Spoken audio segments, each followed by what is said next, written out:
Okay, welcome everyone to our Spring 2022 series of OTF Connects webinars entitled Supporting Teacher Efficacy and Student Engagement. My name is Peter Beans and I'm honored to be your moderator for today's session with Andrea Haefele and Dave Inglis entitled Amplifying Promising Practices in Elementary and Secondary Health and Physical Education. Before we begin, I'd like to do a land acknowledgement. We acknowledge we are gathered in the traditional territories of various Indigenous peoples, and we further recognize our duty to support the achievement of the calls to actions stemming from the recommendations of the Truth and Reconciliation Commission of Canada.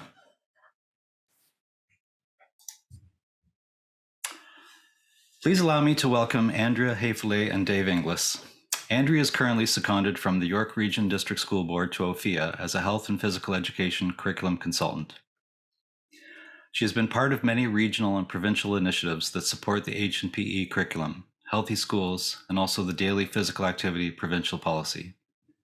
She is a strong advocate for people with disabilities and has spoken at professional learning networks such as the Hospital for Sick Kids, the Holland Bloorview Kids Rehabilitation Hospital, Jumpstart Charities, and Autism Ontario.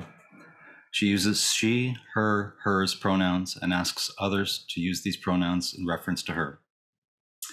Dave is a health and physical educator with over 35 years of experience. He is involved in a variety of local, provincial, and national initiatives, all directed at promoting and enhancing the delivery of quality learning opportunities for all students. His experience is broad and diverse, having grown up in Toronto before teaching in Northern Ontario, rural and urban settings in Southwestern Ontario, and finishing his career at the biggest and most diverse secondary school in the Thames Valley District School Board. Dave continues to support the HPE community through his work with the Ontario Association for the Support of Physical Educators, Ophea, the Canadian Intramural and Recreational Association, as well as an instructor at Brock University's Faculty of Education. Dave is a proud parent of 2 children and lives in London, Ontario, with his wife Ruth and their dogs. So let's turn it over to Andrea and Dave. Welcome. Thank you, Peter. Okay. Thanks, Peter. So as we are switching screens, those of you who came a bit early, Dave was mentioning if you can go into your profile. So if you click on participants and find your name, click on the tab more and rename yourself. We'd love to know who's in the room with us today. So if you could have your name, you don't need your last name if that's not a need. Please provide your school board, then the grade that you teach, just so that we know who's in the room and what grade you teach and from where. Okay, so I see Jonathan, thank you so much. I'm gonna share my screen now while that is happening. And while Andrea is doing that, and if you've already done the renaming, if you could indicate to us in the chat your number of years that you've been teaching and if you are currently teaching health and physical education.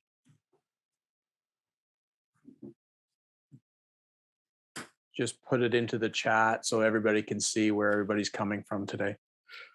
Thank you so much. I was chatting with Peter and Dave before the workshop started, and it was just, we didn't even realize we planned this workshop the day before a long weekend. So thank you so much for dedicating your time and your energy to join us this afternoon, okay? I'm gonna get started right away, Dave, is that okay? Yeah, by all means, no problem. First things first, thank you so much for sharing how many years of experience you have. Whether you're new or experienced, we're hoping that we can provide you some strategies and some resources to support delivering H&PE in your role and your school communities. First things first, we want to know if you know us. So OASPHE is the organization that Dave is from, and we'll talk a little about that in a second. Thumbs up or thumbs down, and you can use your emojis, or you can say, yes, I do know who OASPHE is. Share with us, thumbs up or thumbs down if you have heard of OASPHE.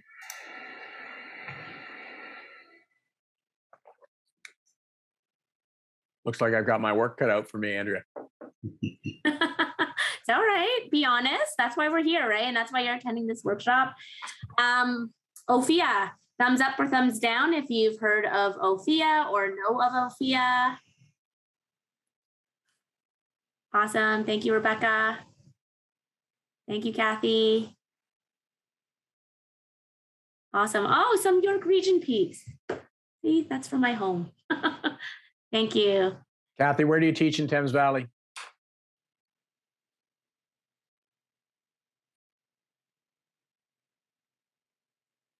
We'll wait till she answers. Wilford Jury. Okay. Thank you. I taught at Beale.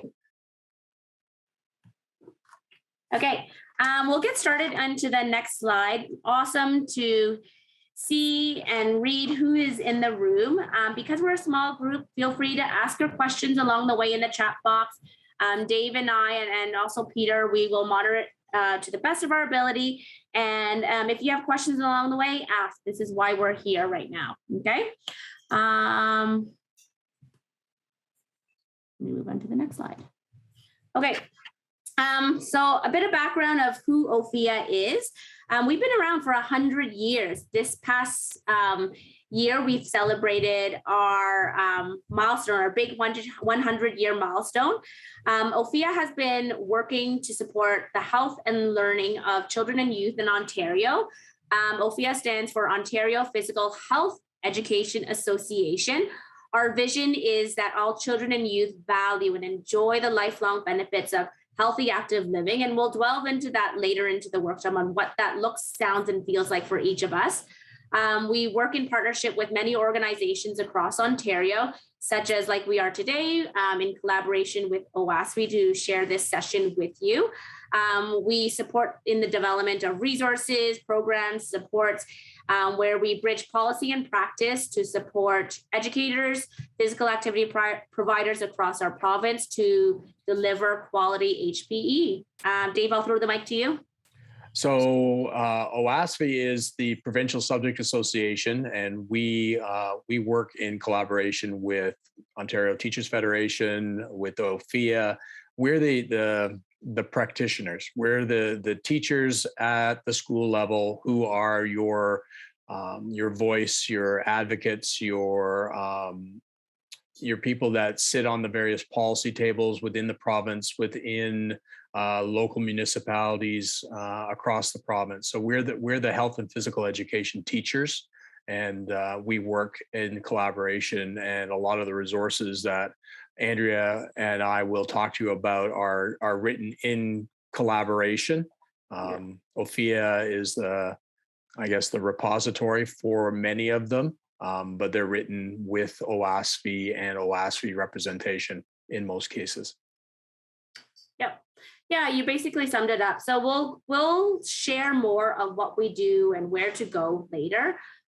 Dave, I guess you can just go straight into the learning goals, just briefly, sure, of what we're going to do today. So there are the three learning goals. One is to learn about the OASPHE connections to support the practitioner and the teacher voice. So where there are questions or concerns or issues associated with the delivery of a particular strand, a particular topic, just health and physical education and its connections beyond the scope of the gymnasium or the health room. We are going to look at Ophea's curriculum-aligned resources, including the lesson plans, the program planning tools, both at the elementary and the secondary level. The important thing to remember is the health and physical education curriculum, even though it's made up of two separate documents, is really a skill asset-based curriculum from grade 1 right through to grade 12. It's that building block all the way through their school careers. And then finally, looking at inclusive programming and how these strategies can help students achieve their curriculum expectations in a safe and supportive learning environment. Being inclusive, being accepting, being cognizant of the diversity that we see in our classrooms is very important. And we feel that phys ed is the way that we can approach that. Thank you. Next slide. I'm working my cursor right now. There we go. So as I said, I'm not going to spend too long on this slide. Like I said, our vision is very similar to OASPHE, but what we do is also very distinct and different. So supporting the healthy active living for children and youth across Ontario. And as you can see in the bottom icons, from classrooms, schools, regions, and the province, and providing sound, reliable resources for you. Let me switch the slide for you, Dave. Okay, there you go. And as you can see here, this is the vision is putting teachers and students first. The educator's voice is the sort of the mindset that we have. We are your advocate, your lobbyist, your people that sit on the various provincial organizations. We work closely with Ophea, with School Mental Health Ontario, with Ontario Healthy Schools Coalition. We have representation with Public Health. We have representation with PHE Canada, across the board to be your voice where there are issues related to student well-being and where the physical education or health and physical education curriculum can impact that. Thank you. So we wanted to start off with grounding the conversation on what health and physical education looks, sounds, and feels like, whether you are in grade 1 in the elementary panel through to grade 12, all the way in the secondary level. Ophea has a resource called Student Voice, Activate the Discussion. So all the resources that we are sharing today, we will be providing a participant handout at the end of this session, so you don't need to write anything down. But we've created this resource just from a student's perspective to talk and share with educators what students want to have and need in their own HPE curriculum.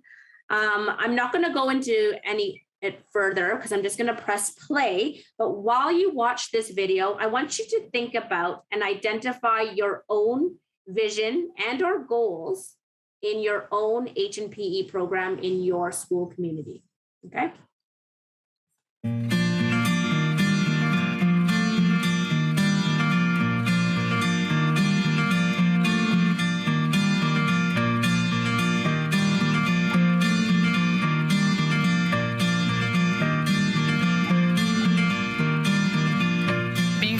Physically active makes me happy. Il faut vraiment apprendre comment être en santé, rester en santé. Parce que c'est pour ta santé, puis ta santé affecte tout ce que tu fais dans ta vie. The foods that you put in your body influence the way that your body reacts. And the better food you eat, the better your body's going to work and is going to function. Il faut être actif dans la vie parce que le corps aime bouger. Je fais de la natation, du water polo. Je cours des fois. I like just walking in general with like music playing. When I snowboard, I feel like exhilarated and like I'm in my bubble and I can go like as fast as I can. Aussi, l'activité physique relâche des endorphines qui peuvent beaucoup aider le stress. People nowadays are getting more mental health issues because of school and stress. So if they teach us in school, we can learn how to either fix it or make it less predominant in our life. We can talk to like a guidance counselor, a therapist, or someone that could help this or prevent this from happening again. Cyberbullying happens all the time, and some people might not realize that a little joke and a little tease can lead to big things. If someone asks you for a picture, think it over. You don't know what they're going to do with those pictures. You don't know if they're going to screenshot it and keep it and show it to their friends. So you really got to be safe. Il y a plein d'informations sur toi si tu ne fais pas attention à ce que tu mets. I feel like if we push consent enough, then people will start asking for consent every time. It means yes, and it means no is no. You really got to respect their boundaries. They have the choice, and it's their own property. Il faut qu'on nous apprenne que c'est pas correct de forcer ou de pousser quelqu'un quand ils ne veulent pas.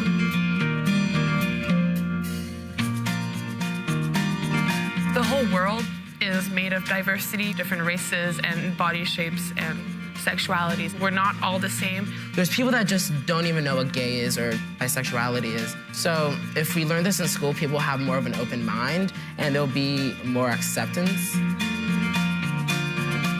The more we know, the more safe we can be. Nos parents, ils vont pas nous parler de des choses comme ça.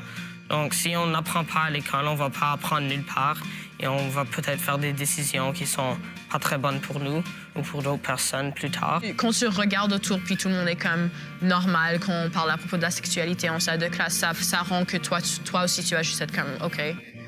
Donc, c'est mieux parce qu'à la maison, c'est comme tous tes parents sont ensemble et ils sont en train de te parler, alors qu'en salle de classe, c'est comme un enseignant puis plein d'élèves. Learning that you don't need that certain body type is a good thing, and it'll make some people feel better. I think that's always an issue with kids like this age. Like, you don't feel all right in your body, and health and phys ed has like helped me understand that I just gotta focus on my body and learn that my body's mine and that I have to love it.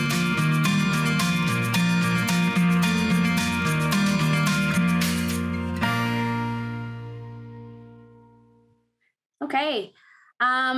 One thing that I just want to mention after just watching that, and I've seen this many times, is that everything that the students are saying, and like what Dave was saying previously, this can be addressed through a quality HPE curriculum. And if we all are able to teach our students, our learners, to make healthy and active choices at home, at school, and in the community, think about how that would support them and their well-being for lifelong purposes, right?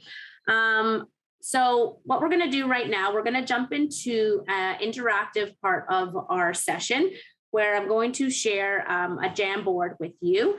So Andrea, just before you do that, everybody, if you look at the chat, I posted the link to this landing page where you will find both an elementary and a secondary video. We would just watch the secondary video. Also on that landing page, you will see that there's a discussion guide associated with each video. And the discussion guide is set up so that there's a section where you're dialoguing teacher to teacher, teacher to student, teacher to parent. And I've just pulled 3 of the questions, and just before you go to the Jamboard and start to think about where you land in terms of your vision and your goals, you know, the 3 questions I pulled are just that. It's about that quality delivery of health and phys ed.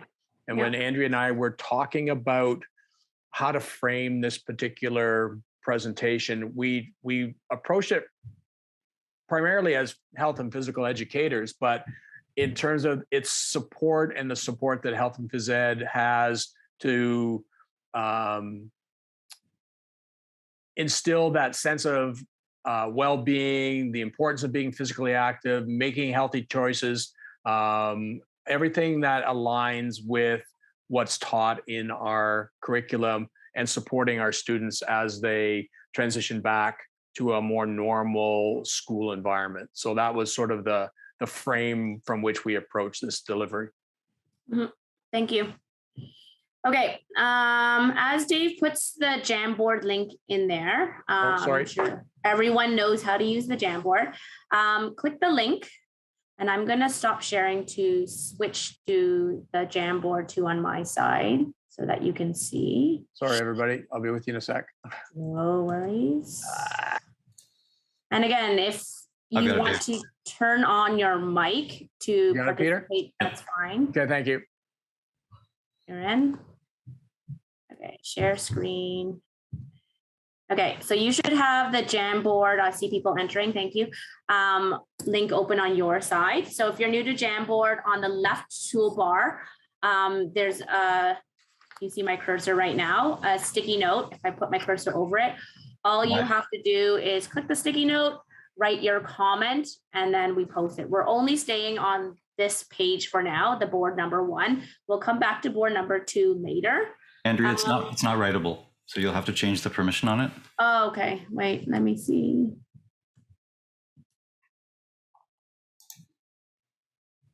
Oops, my fault.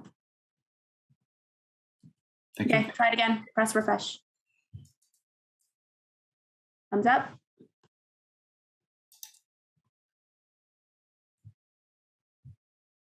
And think about the questions that Dave wrote in the chat box to anchor your thinking. We want to know from you what, hearing the students' voices, coming from your perspective, you know your learners best in your community. What are your visions and goals for your H&P program? Let's share, let's chat. If you don't remember the questions I posted, one was, do the key messages from the video align with the experiences that you're living in your schools and your communities? What types of questions are you asking as you are planning? in terms of that quality, authentic delivery for students? And what is the purpose in teaching health and physical education?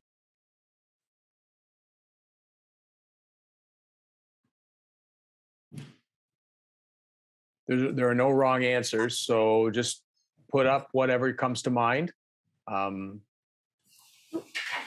What are the outcomes? What are the goals? What are the key messages that you want to share with your students? Share with your colleagues about health and physical education.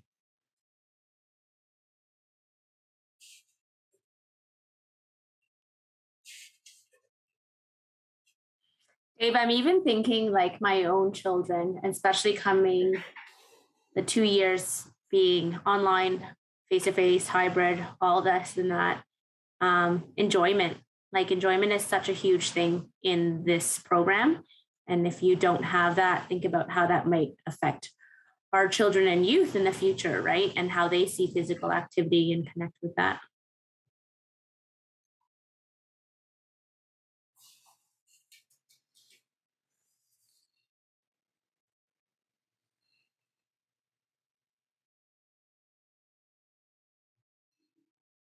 Is everybody able to navigate the Jamboard okay? Yeah, just click, see the sticky right here. If you hover over under the arrow, there's a sticky note. Thank you.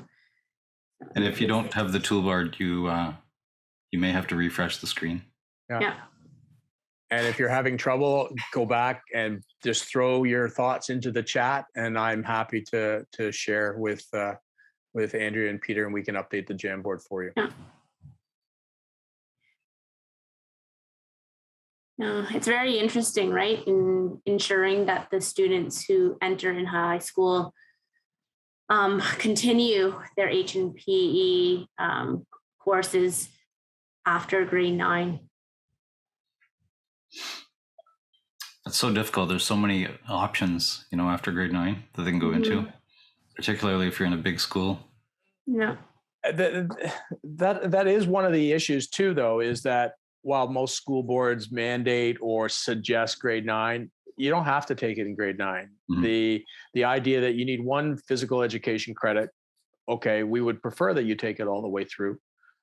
We know that students don't, because as Peter just said, there are so many other options. But we'll often get kids that don't like physical activity that will wait and take one of the non-active PPZ, PSK if they're science oriented, things like that. And so how do we provide the necessities for those students to be able to manage their stress and cope with all of the things that go into being a successful high school student or a successful student? Oh, I like that last sticky that just came up, to get kids excited, right? And willing to try new things. And think about it, like if we provide these positive experiences in the elementary panel, think about the connection and the relationship they have with this subject area, and how powerful it could be when they're not at school, when they're at home on the weekend, or as they're finishing even high school and post-secondary, right? Hi, it's Kathy. I just don't want to type. I just want to talk. That's okay. Go ahead. We can do that. Yeah. So, and I'm not the primary phys ed teacher at our school. We have, though, a staff member with the pandemic both last year and this year. And basically he teaches mostly grade 1 to I think 4. But he's taking our kids outside, and it's amazing, right? He was, talking to me about trying to get, because when he does do in gym, in the gym lessons, he'll write the goal, on a whiteboard. And he's he would really like a whiteboard outside where you could, write the goal of whatever they're doing. Yeah. But then he's oh, maybe it would get graffiti or whatever. But again, it's being his point is get them outside. And that they just love to be outside, and that's going to help with mental health. I think just with the COVID restrictions, it's safer to be outside than inside. And so it's been wonderful these last 2 years. And even when we moved to more normal times, he will continue to like use the outdoors, and so the kids know, and they get dressed, and he'll take them even outside when it's just a little rain, right? Like, so it's just, I think it's been like a positive for sure. Think about the culture that he's building too, right? That you make time to move, you make quality time to learn, no matter the weather, right? Dressing for success, and no, this is such a good feel good.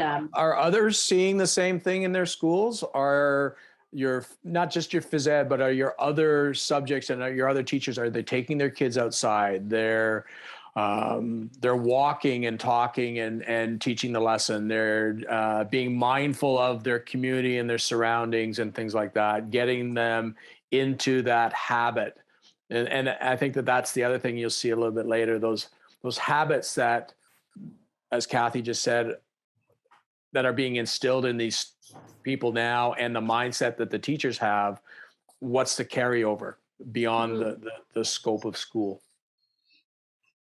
Yeah, I heard about a math teacher, and students were going a little crazy being indoors all the time. So he said, everybody grab your coats. And they happened to be doing a measurement unit. So they took all the measurement gear out to the playground and they measured everything outside. And lots of fresh air, and they had a good experience. I teach at an elementary school. I teach kindergarten and grade 1, health, phys ed, and second step, which is a form of social emotional programming. Okay. But I've been taking, the first year of the pandemic, all my classes were outside. So I really had to, I basically changed my entire curriculum to do that. It was a lot of work, but I still incorporated a lot. My kindergarten classes have an outdoor learning session on Monday and Friday. They're guaranteed to be outside those 2 days. My health and second step, I teach Wednesday, and then the Tuesday, Thursday, they're in the gym. So it's a nice mix. And I find it's teaching them not only about the seasons and the difference between the seasons and what you can do out there, but it's giving them some sense of resiliency to cope with different elements out there. And I think that's really important too. I see, Jamie, your post in the chat about the difficulty that poses with a hybrid model. Have you discovered any solutions to that? Do you take the face-to-face kids out and assign outdoor time for your at-home learners and then reconvene or check in at the end? Is that part of the delivery model at all? Yeah, I think it depends on the teacher, but if they have already prepared those asynchronous activities to get those students outdoors, and again, you don't even know if those students do get outdoors who are online, unfortunately. Right. But in this case, again, it's very teacher specific, and if they prepared those asynchronous activities ahead of time, but movement breaks or just to get up, it can't just be like on a whim. It has to be planned ahead of time. Sure.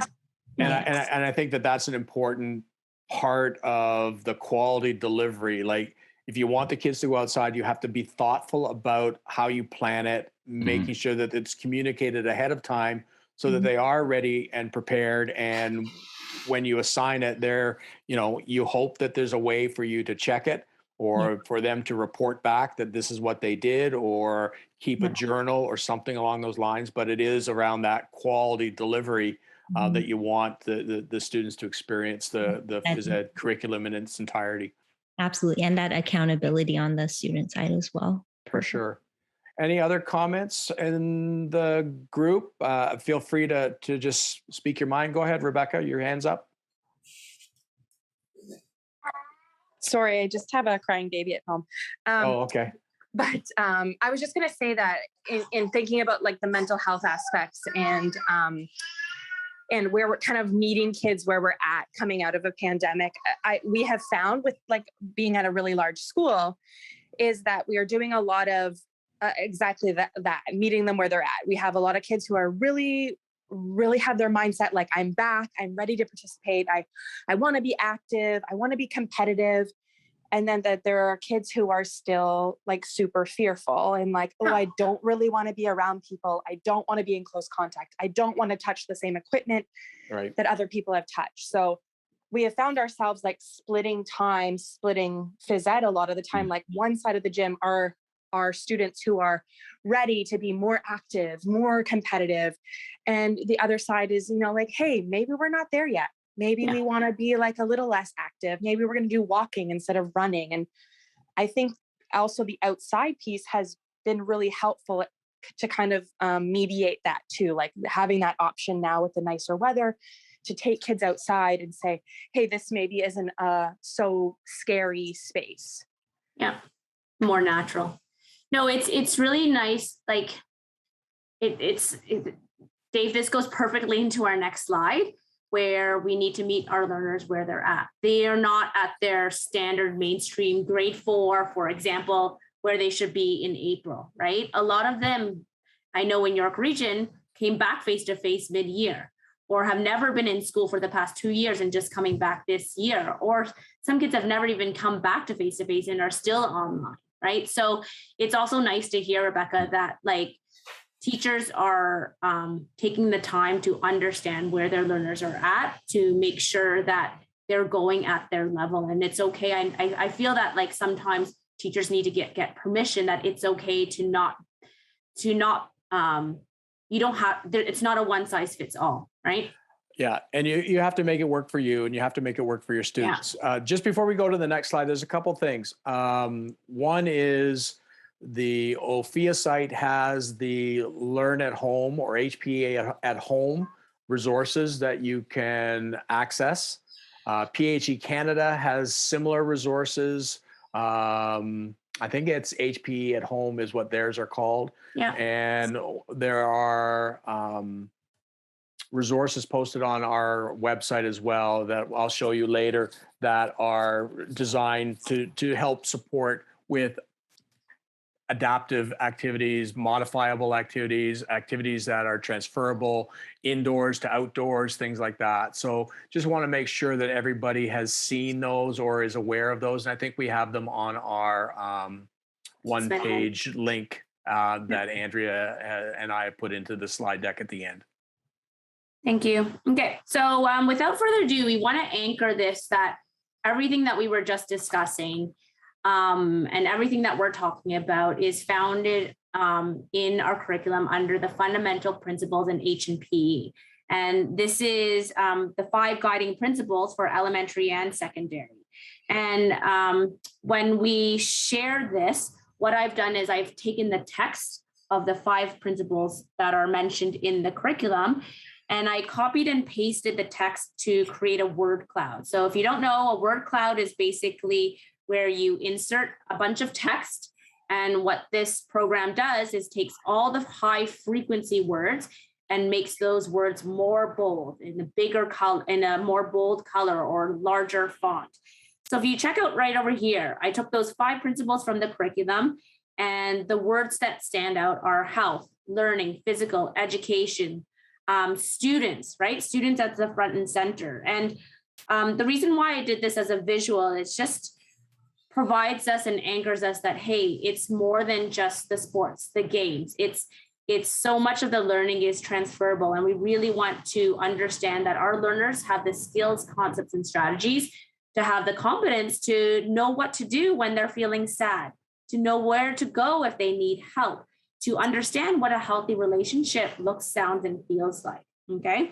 What we're also going to share too is that in the curriculum, and this is also mentioned in our participant handout, there's also 2 pages that has really quality guiding questions that shares the instructional framework on what to ask yourself to make sure that we are providing that quality H&P curriculum that meets the fundamental principles in H&PE. Okay, Dave, did I miss anything? No, the questions on page 57 and 58 that Andrea is alluding to, it's about being that reflective practitioner. You know, we've all tried things that, and especially during the pandemic, we're trying to navigate what model? Is it a hybrid model? Is it a face-to-face? Is it totally online? Is it flipped from day to day? Things like that. And there are some days that it's just not going to work, and it may not work, or the instructional strategy is not as easily transferable from face-to-face to online or whatever. But if you are using the idea of being a reflective practitioner, the fundamental guiding questions that Andrea just alluded to, just help keep things in perspective. Are you doing this? Is it working? Are your students benefiting? I think that you'll find if you're not using that sort of reflective practice, it will help a little bit just to take some of the pressure off. The kids are getting what you want them to get. Thank you. Okay. Oops, sorry. Okay, David's yours. So one of the things that we talked about, that whole concept of well-being. So with this one, this is the 24-hour movement guide. The idea of being physically active has to be part and parcel to sort of the mindset that we want the kids to explore and benefit from in school. We are aware of sleep being that fourth pillar, and sometimes they are too tired to move, or movement has made them tired, but at the same time, it's really important that they are moving. And unfortunately, we have seen that they are not. And during the pandemic, they are moving even less than they should. Yeah. On the right side, animate that. This image is taken from the 2020 participation report card on physical activity. Okay. This report card on physical activity is for children and youth across Canada and considered the most comprehensive assessment. So what we're trying to do is provide some data of like where are our students and where should they be at. Okay. Back in the day, this data from the participation report card was given letter grade. So I don't know if you remember back then, they were saying, okay, children and youth across Canada, letter C or letter D. What they've done is they've taken out the letter grades because they realized that comparing preschoolers as where they are at in their physical activity compared to children and youth in elementary school, they're very different, right? Very different benchmarks. So in the 2020 report card, they've created categories and indicators, and that's what you see on your screen right now. They've divided into daily behaviors, individual characteristics, spaces and places, and strategies and investments. And the reason why they did that is that all these indicators have an entry point to providing the access and the accessibility for children and youth to be able to have quality physical activity. And schools, yes, schools are a place to reach all of your learners, but it's not the only factor. And I really want to focus on the spaces and places, right? Really ensuring that, yes, quality HPE is so valuable, but how are we also bridging the gap at home? What does that look like, sound like, and feel like for those hybrid learners who are learning on the virtual platform? Is the outdoors accessible for someone who's living in a one-bedroom apartment with a family of 5, right? Or what do our spaces in our communities look like? Is there a physical space that promotes and invites physical activity? Okay. The other thing is, while the letter grade doesn't exist anymore, as I said, we know that our students are not meeting the minimum required physical activity. They're not getting enough sleep. They're not vigorous in terms of their type of physical activity that they're getting, things like that. And so the question is, what can we do to make them more aware? How do we change some habits that the pandemic has exacerbated? And you'll see that in the next slide. Okay. I'm just looking at time, Dave. We're going to speed it up just a little bit. Okay? Sure. Okay. So in this one, this is from Stats Canada. And what we were looking for is a way to sort of compare pre-COVID and COVID. And the one that really stands out is that third column, which is school. Yeah. It has the biggest drop off Okay. And then if you look at the home, which is the last one, if schools dropped off that much, why hasn't the home gone up? Maybe is a way of looking at it. How do we change their mindset and the habits so that they are able to be physically active or want to be physically active instead of just continuing to develop that sedentary behavior that we know is a detrimental lifestyle choice? Mm-hmm. In the image on your screen on the right, this infographic is on the movement behaviors of health, movement behaviors and health of children and youth with disabilities. And this is just from 2020, okay? And what you see is that the stats are very similar to the image that Dave was speaking to in regards to the impact of COVID in physical activity. And we all know kids need to move more, and how do we bridge that gap? Last week, the Sedentary Behavior Research Network released the world's first evidence-based recommendations that focus on school-related sedentary behavior. So yes, schools have a big part in instilling the culture of moving across the school day, whether it's DPA, physical activity, recess time, our quality recess time, is that happening in your school, and even in PE, okay? And again, we'll provide the links in the chat box to... I was just going to say too, on this particular slide, we've also inserted the Board of Health report.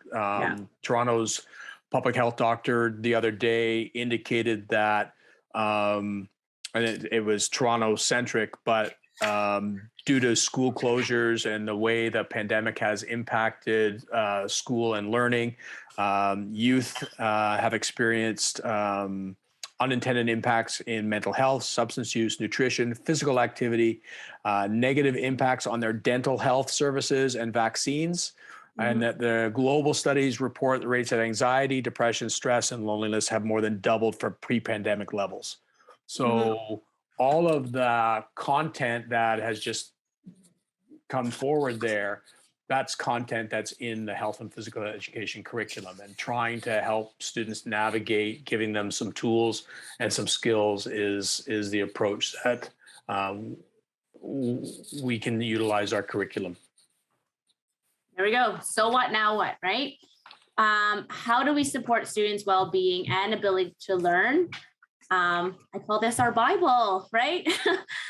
So this image, I love these two images taken straight out from the elementary and the secondary H&P curriculum. I call them the logos, because in a snapshot, you can see this is what our curriculum is all about. And it speaks so loudly, and it connected to that video that we showed at the beginning of this session, where the students were talking, right? The students are telling us what they need. And if we take a look at these images carefully, whether you're looking on the left column, left image, or the right image, which is the secondary, the end goal, we want our students to be physically and health literate, right? So that they are equipped with the skills and concepts and the understanding on how to live that healthy, active life, and understanding the factors that contribute to health and well-being, right?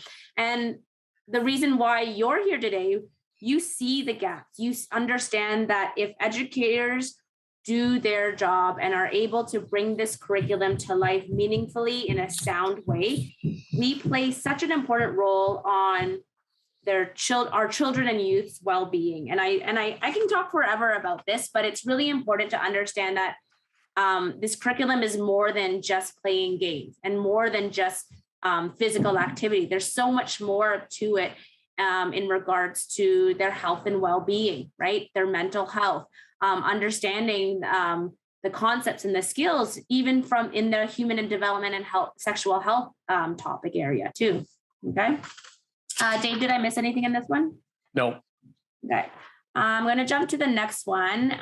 Dave, do you want to cue set up the video? This is put out a few years ago from UNESCO, but the key messaging is about that quality delivery of the the health and phys ed curriculum, looking at key things like physical activity, communication, being interactive, being inclusive, and with an emphasis on a quality delivery model, and not just sort of, it has a purpose. It has to be purposeful, and it has to be targeted for the outcomes that we need. I'm gonna press play. Where's my mouse? Oh, sorry. Oops. Maybe this one didn't work. Sorry, I'm gonna stop sharing. That's how it works.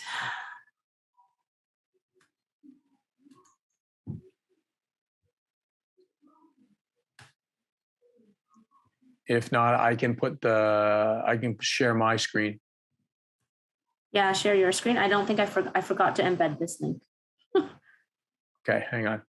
Yeah, thank you. Thank you for being patient. And again, this link is also provided in the participant handout.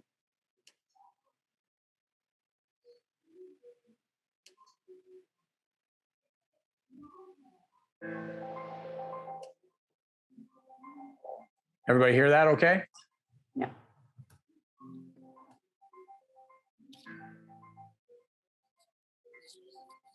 You turn it louder. Little quiet.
Thank you. Okay, no problem. Okay, I'm going to share my screen now. Pass the baton back to me. Let me just share. There we go. Change the editing rights on that next Jamboard too, Andrea.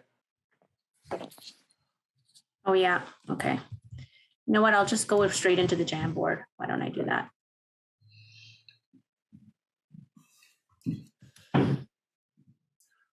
So as Andrea is doing this, if you think about the last video and you think about the first one that we showed, we know where our kids are at, and we know the struggles both educators are having, and we know the struggles that some of our students are having with regards to mental health and social emotional needs and being physically active and changing some of those habits. So what we're hoping for you to do in the next couple of minutes is apply where you would like, or what you would like to see in terms of the quality programming. What are you doing to help students meet those needs? How are you using physical activity to support the behavioral needs? How are you utilizing the phys ed curriculum to support your own needs?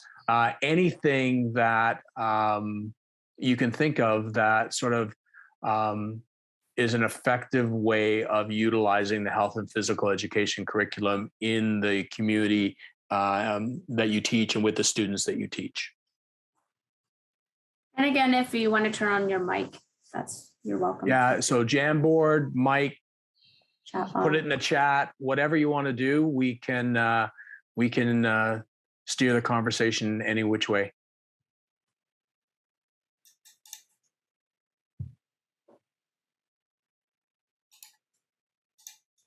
So one of the things that you've already talked about is the taking the students outside.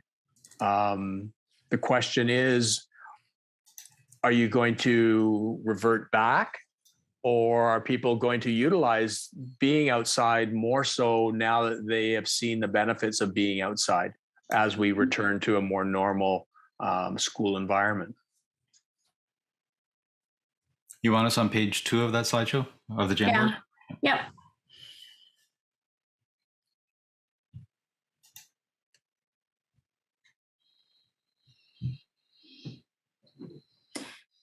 And I remember someone I think it was Rebecca, who was saying, like, there are a lot of kids who are scared, who don't know what to do with themselves physically and socially. And phys ed is such a doing subject area, right?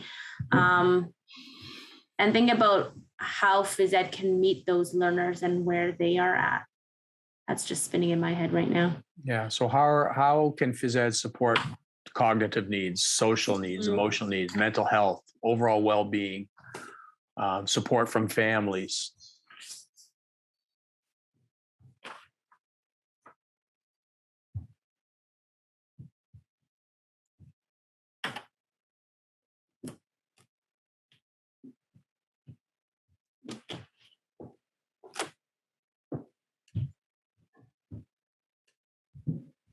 Dave, I'm just curious, in your role when you are teaching the teacher candidates at Brock, what are those teachers saying to you in terms of what they see in schools right now, whether it's online or face-to-face? Part of it is the behavioral issues that they're dealing with. The people that I have had come into my class, and a lot of the behavioral issues, the school environment, these students haven't been there for 2 years. So there's a bit of a delay, and a behavioral delay of 2 years in terms of what's appropriate socialization, self-regulation in terms of emotional responses, a lot of issues with parents, the helicopter parent kind of approach to things still, especially I teach the intermediate seniors, so they go into high school placements, things like that. In the chat. Oh yeah, sorry, you go. Angela, we will share a list at the end of resources for you. There's a link to a page, and we'll put it in the chat that you can download right away.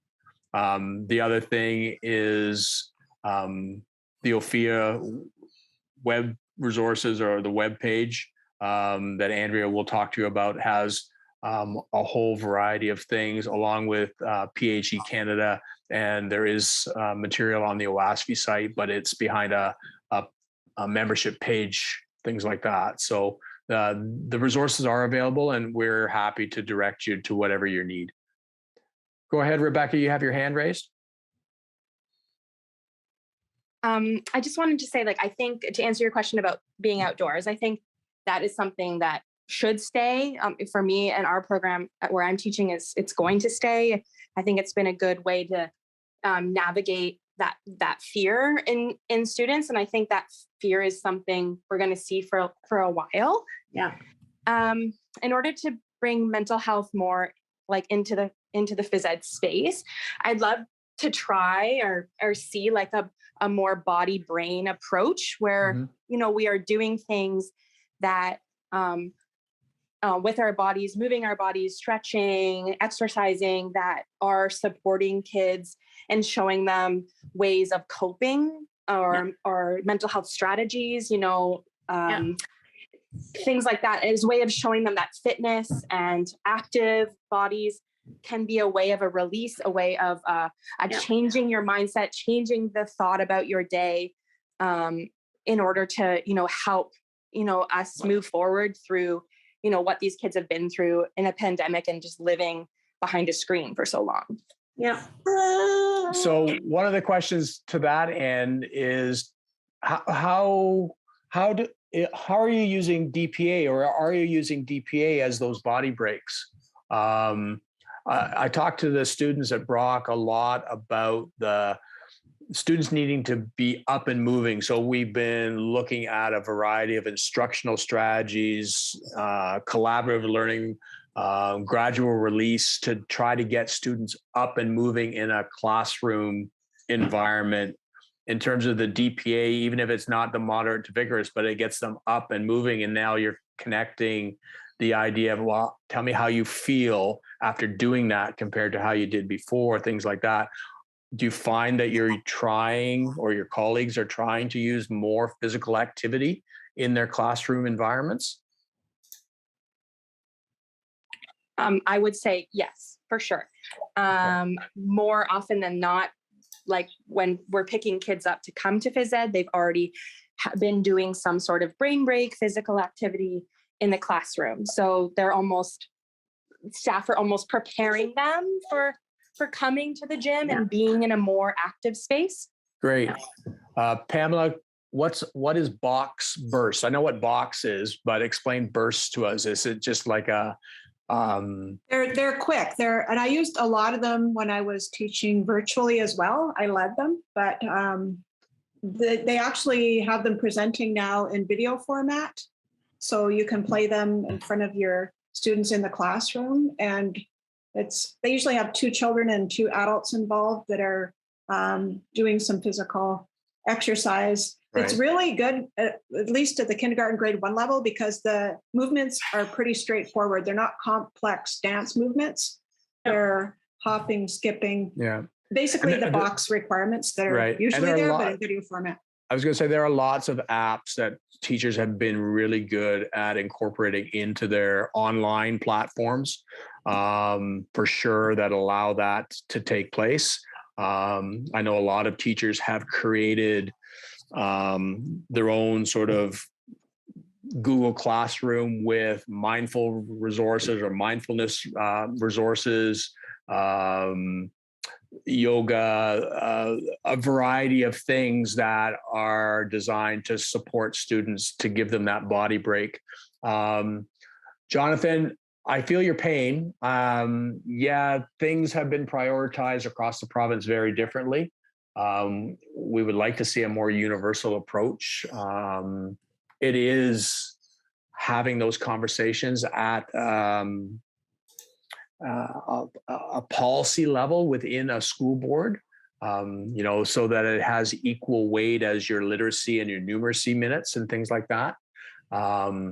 That's where we come in as OASPHE, as advocates. We have a couple of joint position statements with Ophea with regards to the importance of physical activity. And the most recent one was with Ophea and drama, dance, and Indigenous studies, those subject disciplines where it was paramount that school boards prioritize the importance of students need to be physically active and not eliminating those types of things as they are trying to program in a pandemic. So we're very aware of that. No, thank you. As I hear this, there's so much there's so much stuff out there, right? But the biggest thing, like what Dave was saying, is, do the kids know the why? Do the kids know why, when their bodies need to move, why they need to move, and how they feel after they move? And like what Rebecca was saying is that if they understand how they feel after physical activity, we're making that connection with brain and body. Okay. I'm just looking at the time here, Dave. Is it okay if I quickly go ahead. Okay. 2 sites that we want to draw you to is OASPHE and also Ophea. I'll go first. Ophea.net. Okay. And once again, this will be in the participant handout, is our website. First thing is first, create your own account and use your board email. Majority of the boards across Ontario have purchased our curriculum resources. So if you go into teaching tools, our website is a beast because we have tons of resources. Teaching tools is the main section of where you will be going to access the resources. And our curriculum resources are right in the lesson plans section. We do have lesson plans for virtual, for hybrid, and face-to-face. They range from physical activity, for physical education, for DPA, and even for mental health. We also have many supplements to support your elementary and secondary programming, and tons of other activities that might support you at a whole school level, whether it's for healthy schools, an intramural program, and whatnot. Dave, I'll put it into your website. Here you go. Okay, so as you can see here, this website, you have to do the same thing. You have to log in, you have to create an account. You will see that there are a variety of initiatives or a variety of drop-down menus that you can access. Think of OASPHE as a repository of a variety of resources, that one-stop shop. So while you have to have a paid subscription to Ophea through your school board to access the elementary lesson plans and some of the secondary resources, most of what you see on their site is free access, the safety guidelines and things like that. Here on this one, you can get to certain levels, but in terms of actually accessing the resources, you'll have a tougher time unless you create a or become a member. There's a $40 yearly membership. Peel School Board and Halton District School Board have a school board membership, so all teachers in their school boards can access the behind the first level sort of resources here. The other thing is there's a blog and a forum here where you can network and post concerns and resources and ideas and things like that to try to share those resources that you find beneficial. Some of the ones that you've already, like Go Noodle, and some of the other Calm, and some of the other ones you've identified here for us. Thank you. Okay, I will share our last slide. You can follow us both on our social media channels. OASPHE is on Twitter. You can see their handle, and also on Instagram. Ophea Canada, at Ophea Canada. We're on YouTube. Andrew, you got to go to that last slide. Oh, sorry. It's not on the last slide? No. Okay, wait. Oops. Share screen. There we go. Sorry. Here you go. And Ophea is also on Instagram, Twitter, Facebook, and YouTube. We went really fast, but we have what you need. If you're looking for something specific and we didn't speak to it, please feel free to email either of us, and we will get back to you ASAP. And we just wanted to let you know that we are organizations here for you. Our resources are based on quality and sound resources created by educators for you. And yeah, we went over time, but if we will stay online for a few more minutes, if you do have any questions, feel free to drop it in the chat box. And yeah, hopefully, thank you so much for attending the day before a long weekend. Yes, enjoy your long weekend. It's well deserved. Take care of yourselves. And again, we're happy to stay online and answer any questions that you might have. It's a great curriculum, and we think it's really important that it gets the priority it needs to support our students. Okay, I'm just going to drop the participant handout now into the chat. Okay. So I've just taken over again. Yep, that's fine. I want to thank you both, Andrea and Dave. This was very interesting. You know, just thinking about this, it must be such a challenge now with the pandemic. You know, we hear about students going off to university, and what is it, the first year 15? Is that what they call it? A freshman 30 is now freshman 40, unfortunately. And now it's the COVID 20. Yeah. So that's got to be quite a challenge, especially for those kids that haven't been in school in the last 2 years. You know, some of them you'll be seeing for the first time in September, right? Mm-hmm. Which, I don't know, a little bit scary for me. And I think about all the mental health issues that are happening and the challenges with, like you hear about the opioid deaths happening. And I know that sort of falls under your curriculum as well.